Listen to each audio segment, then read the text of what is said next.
Dalam rangka menggenjot upaya percepatan penurunan stunting di Aceh, Ketua Tim Penggerak PKK Aceh Diah Erti Idawati menggandeng kantor urusan agama guna melaksanakan pembinaan dan bimbingan calon pengantin dalam pencegahan dan penanganan stunting.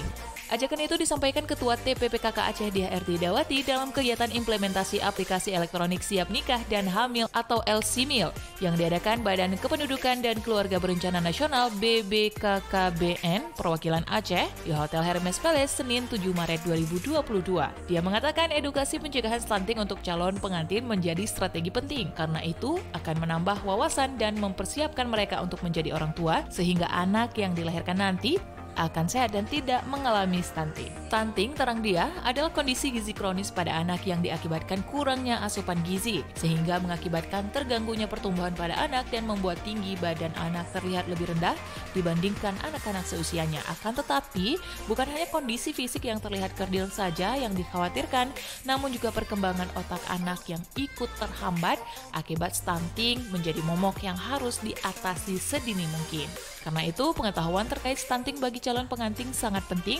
agar mereka bisa melahirkan generasi yang sehat, cerdas, dan tangguh.